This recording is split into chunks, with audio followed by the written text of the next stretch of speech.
রাত গভীর হলে কবরস্থান নীরব হয়ে যায়, বাতাস থেমে থাকে, পাতা নড়ে না।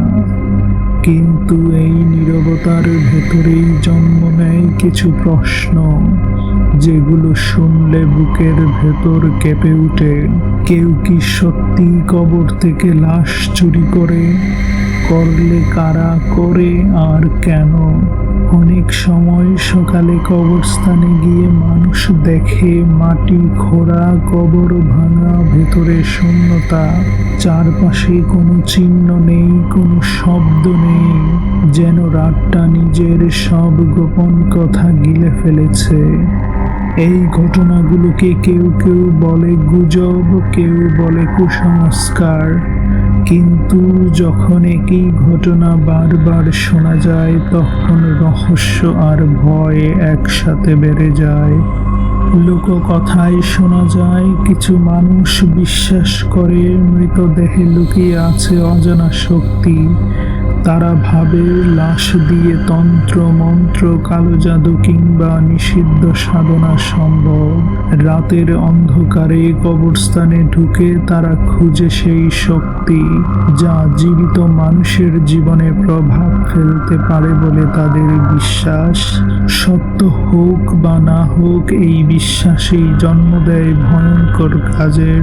আরেকটি গল্প শোনা যায় আরো বাস্তবমুখী, তবু ভয় কম নয়। কিছু জায়গায় শোনা যায় অবৈধ গবেষণা বা পাচারের জন্য মৃতদেহ চুরি হয়।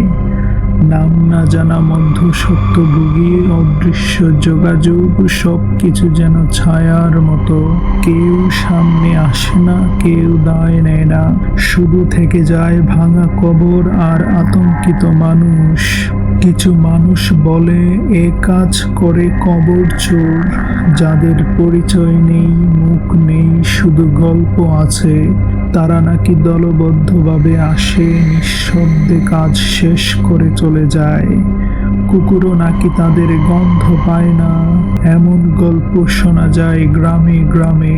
সত্য মিথ্যার সীমা এখানে ধূসর হয়ে যায়। ভয়টা আরো বাড়ে যখন শোনা যায় নতুন কবরই বেশি টার্গেট।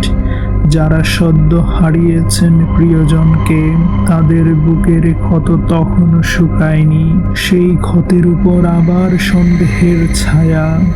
রাতে কেউ পাহারা দেয়, কেউ আলো জ্বালিয়ে রাখে। কবরস্থান আর পবিত্র থাকে না, পরিণত হয় আতঙ্কের কেন্দ্রে। সবচেয়ে ভয়ঙ্কর বিষয় হলো, এসব ঘটনার বেশিরভাগই প্রমাণের বাইরে থেকে যায়। কেউ ছবি তুলে না, কেউ ভিডিও করে না, কারণ যে জায়গায় এই ঘটনা ঘটে সেখানে ভয় মানুষের হাত কাঁপিয়ে দেয়। প্রশ্ন উঠে, কেউ কি ইচ্ছে করেই এই ভয় ছড়িয়ে রাখে?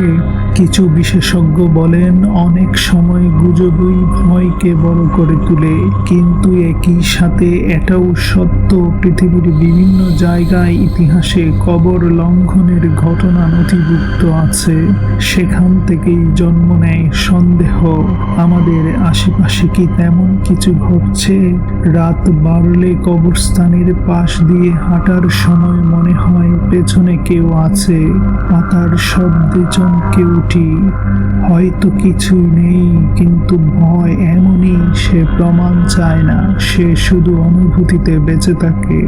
এই গল্পগুলো আমাদের মনে করিয়ে দেয়, মানুষের ভয় কখনো কখনো বাস্তবের চেয়েও ভয়ঙ্কর। কারণ ভয় জন্ম নিলে অন্ধকার নিজে থেকেই কথা বলতে শুরু করে।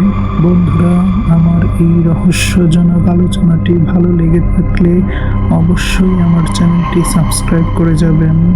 ধন্যবাদ।